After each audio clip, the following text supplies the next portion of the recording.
तो बच्चों प्रश्नावली 2.2 की पहली की 4 सवाल हम लोगों ने देख लिया है। अब हम देखेंगे बच्चों 5वीं सवाल।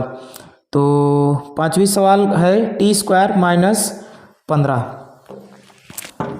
तो t² माइनस 15 का शून्यक हमें ज्ञात करना है। 5वीं सवाल है बच्चों t² माइनस 15।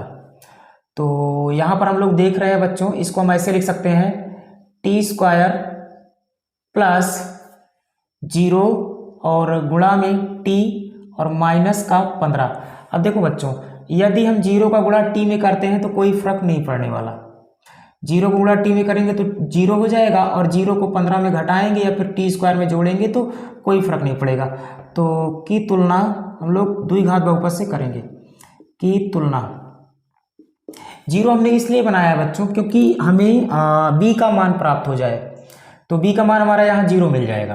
तो की तुलना a t², जैसा कि हमने बताया जिस तरह से बहुपद दिया रहेगा बच्चों उस तरह से हम लोग द्विघात बहुपद का व्यापक रूप मान लेंगे। तो इसमें t है तो हम लोग हर जगह t मान लेंगे।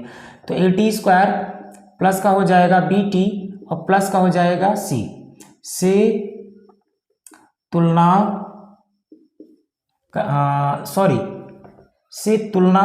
बच्चों की तुलना से करने पर। तो तुलना करेंगे इसकी हम लोग। तो a का मान मिलेगा 1, क्योंकि हर संख्या के गुणे में 1 लिखा रहता है तो यहाँ भी 1 है। और b का मान हमें प्राप्त हो जाएगा बच्चों 0, इसीलिए हमने t के गुणे में 0 लिखा था। और c का मान हो जाएगा -15।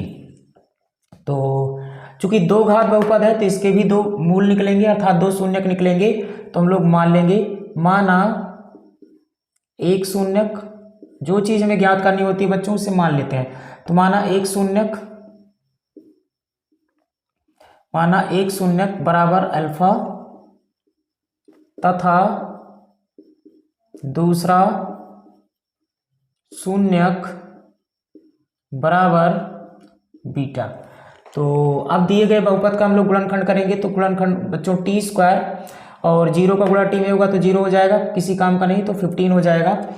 तो हम लोग लिख सकते हैं दिस बराबर, तो t² को जैसा कहता है सब माइनस, यदि हम इसके ऊपर अंडर रूट चढ़ा दें बच्चों और वर्ग चढ़ा दें तो कोई फर्क नहीं पड़ेगा क्योंकि वर्ग से वर्गमूल कट जाएगा।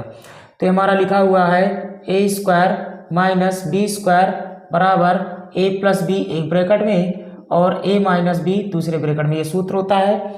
तो यहाँ से इसको हम लगाएंगे तो दिस इम्प्लाइड दैट हमारा हो जाएगा बच्चों t² माइनस अंडर रूट 15 का स्क्वायर बराबर हो जाएगा t प्लस अंडर रूट 15 एक ब्रैकेट में और t माइनस अंडर रूट 15 दूसरे ब्रैकेट में।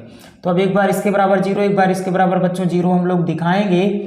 तो ये हमारा हो जाएगा t, ये हमारा हो जाएगा बच्चों t प्लस अंडर रूट 15 बराबर 0। तो t बराबर हो जाएगा बच्चों माइनस अंडर रूट 15 और t माइनस रूट 15 बराबर 0। तो t बराबर हो जाएगा बच्चों माइनस का रूट 15 उस तरफ जाएगा तो प्लस का रूट 15। तो t के 2 मान आए हैं जिनमें से कि एक को कहेंगे अल्फा और दूसरे को कहेंगे बीटा। तो अल्फा बराबर हो जाएगा माइनस रूट 15 और बीटा बराबर हो जाएगा बच्चों रूट 15। तो एक शून्यक हमारा ये है और दूसरा शून्यक हमारा ये है। ये सही है कि गलत, इसके लिए किताब में कहा है बच्चों सत्यता की जांच कीजिए। तो अब हम लोग सत्यता की जांच कर लेते हैं और सत्यता की जांच से क्लियर हो जाएगा कि अल्फा बीटा सही है या गलत। उत्तर देखने की रिक्वायरमेंट नहीं होगी। तो सत्यता की जांच,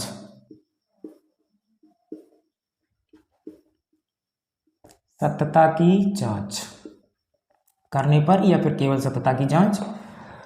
तो बच्चों जैसा कि हम कई सवालों में लगा चुके हैं, 2 शून्यकों का ये सूत्र है, इसको याद कर लेना है आपको। 2 शून्यकों का योगफल, 2 शून्यकों का योगफल बराबर -b/a। तो एक शून्यक अल्फा दूसरा शून्यक बीटा है तो ये हो जाएगा अल्फा प्लस बीटा बराबर -b/a।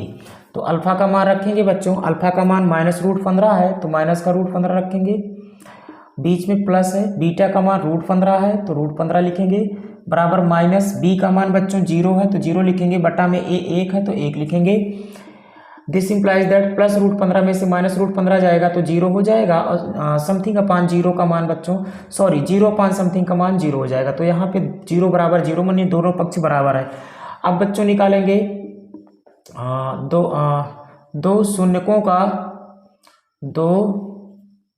शून्यकों का गुणनफल, तो आपको पता है क्या होता है। तो दो शून्यकों का गुणनफल बराबर होता है बच्चों c बटा a, जहाँ c अचर राशि है और a x² का गुणांक है, अर्थात x हो सकता है या फिर कोई भी स्क्वायर राशि हो सकती है। तो एक शून्यक अल्फा है, दूसरा शून्यक बीटा है, तो अल्फा गुणे बीटा बराबर हो जाएगा c/a। तो दिस इंप्लाइज दैट a का मान है बच्चों -√15 गुणे बीटा का मान है √15 बराबर c का मान है बच्चों -15 बटे a का मान है 1। तो √15 का मान हो जाएगा बच्चों 15 और प्लस माइनस माइनस, तो हमारा आ जाएगा 15 बराबर -15, यानी कि दोनों पक्ष बराबर है। इसका मतलब एक शून्यक ये और दूसरा शून्यक बच्चों ये बिल्कुल करेक्ट है, इसमें कोई भी संदेह नहीं है। तो उतार लीजिए आप लोग, उसके बाद देखेंगे अगली सवाल इस प्रश्नावली की।